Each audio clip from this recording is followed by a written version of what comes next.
Hello everyone, my name is Shira and welcome back to another adventure here in Minecraft. On the last episode, we made this villager trading hall so that we can get some enchanting books for our tools and armors.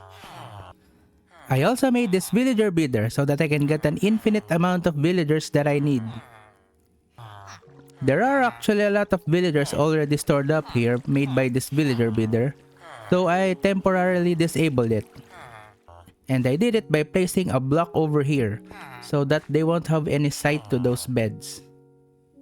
I also did a bunch of trading in between episodes, and now I got Feather Falling 4 in my boots, and also added a Soul Speed 3 that I got from the Bastion from before. And I also got a Sharpness 5 for my sword. There are also some toolsmiths here, but I haven't unlocked all of their trades yet, and I've only been trading some of my iron to get more emeralds. Unfortunately, I don't have an infinite amount of iron just yet. But, we'll be getting to that very soon. So that's pretty much it with what I've been doing here with the villagers. I still have loads of plans with these villagers, as I plan on unlocking every single enchanting book that they can provide me. But, it will definitely take a very long time to do that. So I will just slowly expand it as I play in this world. On to other stuff. I also did a caving session in between episodes. And during this time, I was kind of hoping of finding some more interesting stuff, like an ancient city or a trial chamber. But unfortunately, I didn't find any. So, I'll be continuing on doing more of this in the hopes of finding one soon. But I did get a few ores during my mining trip. So here are all of the ores that I've got. Now then, before I continue on with my plan for this episode, I want to do some branch mining and test out my upgraded pickaxe. So let's get going then. But instead of going there through this portal, let's try out our elytra this time. And as you can see here, my base is just right here, and the mining area is just over there. Very close. Okay, time for a quick mining trip. All done. Made 4 new branches this session, 2 over here, and 2 over here, which took about 30 minutes. And here are all the resources I've got. Now let's get this back to our base. Oh yeah, I almost forgot. I've got a bunch of these zombie villagers here in my base. I don't know what I'll do with them just yet, but they're gonna be staying here for a while. Now that I'm at the point where I can now fly with my elytra, and upgraded most of my items to their max enchantments, I want to start doing what I enjoy doing the most in Minecraft. And that is, of course, building. In order to do that, I will first need some materials that I will need for my builds. If you look at my base here, I think I mentioned this before, but all of this is just temporary. I have some other plans I want to build in this specific location, which is still going to be my base of operations in the coming episodes. The problem I have right now is that I don't have access to almost all of my preferred materials. So, unfortunately, I can start building it. With that said, this will be the beginning of building a bunch of farms in this world. Not like those farms, but the huge and automated kind. So what will I build first, you ask? It's going to be an iron farm. An iron farm is very useful to start with, as a lot of redstone components such as hoppers and pistons need them. And I'm going to use a lot of them for the farms I'm going to build. Plus, this iron block will be one of the materials I will be using for my builds. So I'm gonna need them. Lots and lots of them. And I know just where I'm going to build this farm. So flying over here, we're just going to reach our mining area again. And In this place is where I'm going to build my iron farm. And that is where these villagers will come in handy. So there are 3 over here. If I remember correctly, there's 1 over there and 2 over here. So, the first thing I need to do is to breed them. It seems like there will be more breeding this episode just like last time. Now I need to move these villagers again in a place where I can breed them. I don't need to build a villager breeder here anymore since I will only be needing 12 of them. Oh, hello there. So I just need to gather all of the villagers and breed them manually. So, let me get started with that. Well, I didn't really bring any materials with me, so I'm gonna head back to base.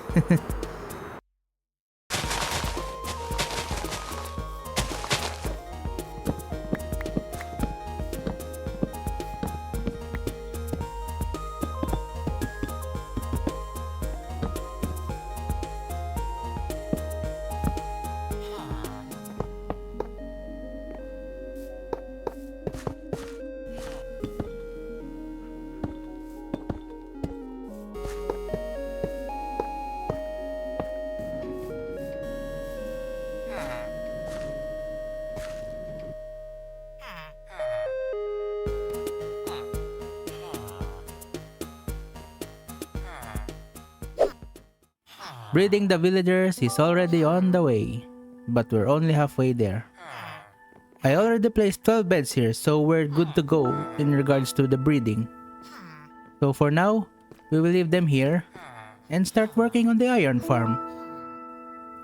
The design of the iron farm I'll be making is one by Nembon.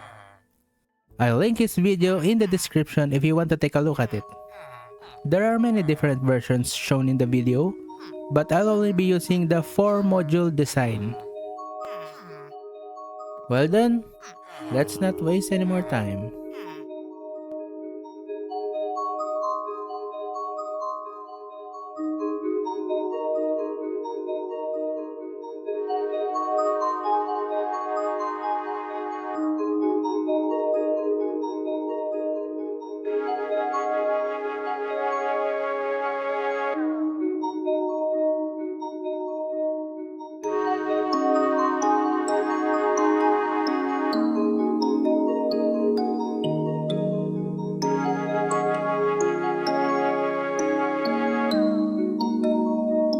I've finished building most of the iron farm.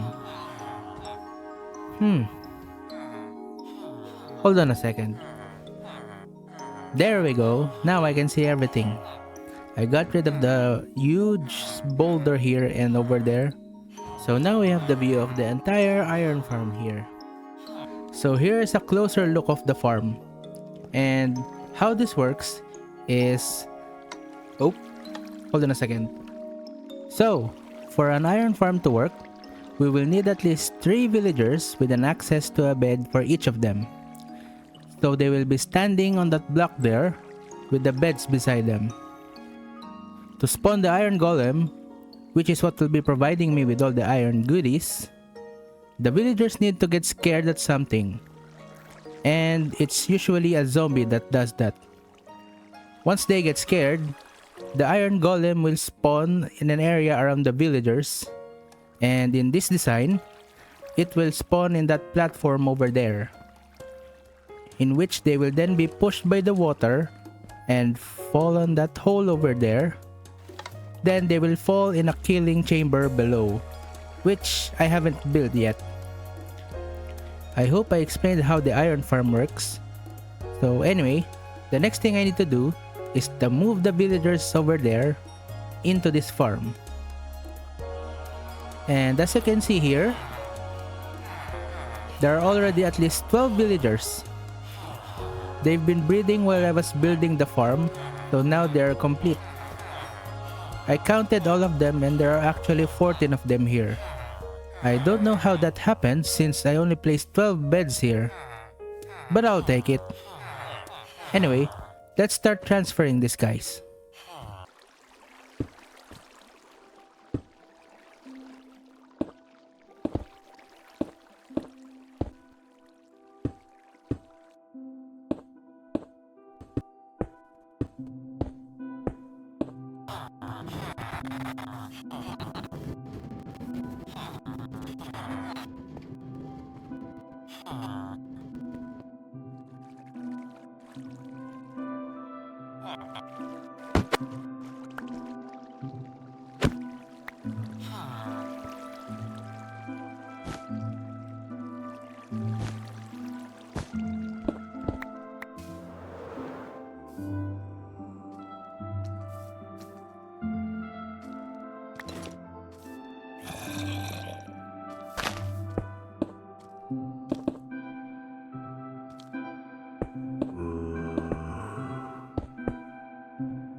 Come on, get off his head.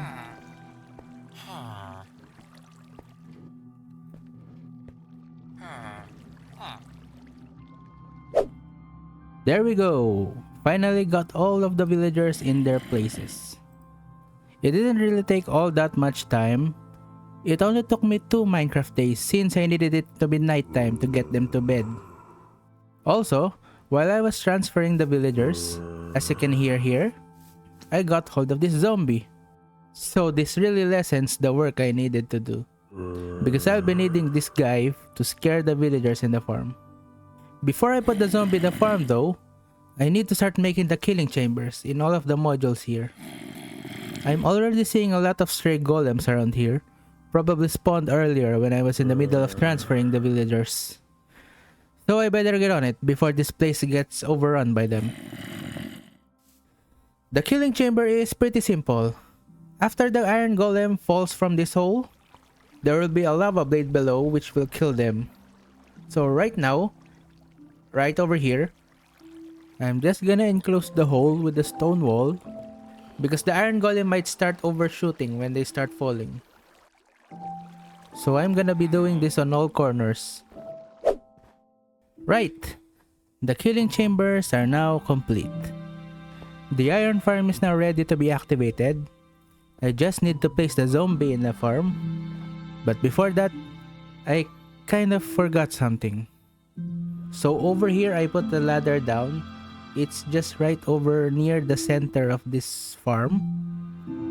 So if I go down here, all 4 modules of the iron farm are connected here in this tunnel below. And this is where the items are going to be transferred. And that's when I realized something. I don't have any ice. I kind of need some pack ice so that I can move the items through a water stream. And I don't have any of it. Oh, this is a problem. Well, I won't be able to start up this farm just yet. I need to be able to prepare the item collection before I do it. So I guess there's going to be a detour. I need to get some ice. The problem though is, I haven't found any ice biomes yet. Over there by my spawn area, there's an ice mountain. So maybe I should try looking around this area. Oh wait. There. Some ice. Okay. I'm just gonna get some there real quick. Now, let me just collect some of this ice here and get back to the farm.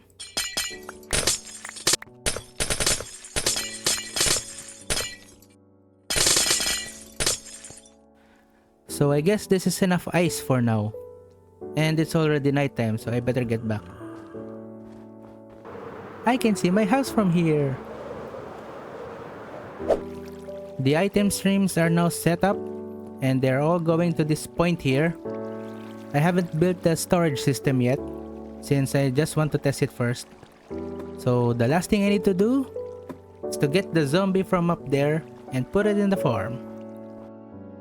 So I've finished setting up everything, and I'm pretty sure this is safe now.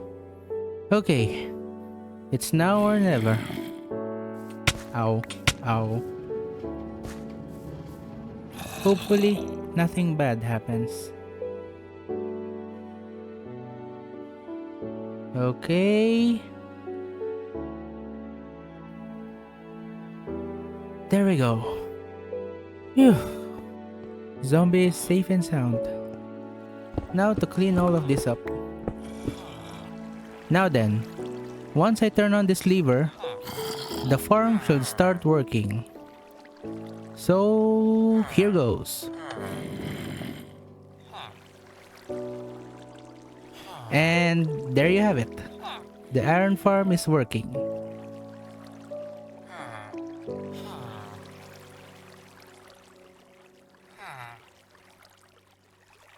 Uh-huh. It didn't spawn there. Oh, there's an iron golem there. I better take care of that. I'm very sorry for this.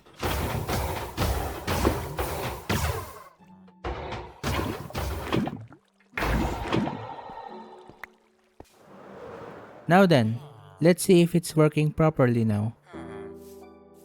The golem spawns on this side. And over here. Finally. Hopefully. There. Yep. It's now working on all of the 4 modules. Finally! I now have an iron farm. And below here are all of the loots from the iron golem. Now, I have an endless supply of iron. And poppies as well. Well, of course, I'm still not finished. I still need to make a storage system here. But after that, the project is done. So let me work on that and I'll be right back. Okay, I've just completed the storage area. So here it is. It's just a simple storage using a regular item filter system. The only thing different, I guess, is that it's using these new auto crafters. This is the first time I'm actually using this thing and it's working great. And because of this, the iron comes out as a block without me crafting them. Which is pretty cool. So now I have collected a ton of iron. And more to come, as long as I keep this farm active whenever I am around. In this area anyway. The iron farm is now done. I will be collecting loads of iron here whenever I'm in the area. And I'm going to be needing this for more future projects. Both for redstone and building. As for decorating this farm, we'll leave that as a future project. I still don't have access to all of the materials I will be needing. So, there you have it. One farm done, more to go.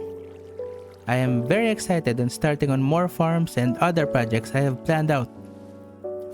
But for now, that is it for today. I hope you've enjoyed this episode. We'll continue on our next adventure next time. I'll see you when I see you.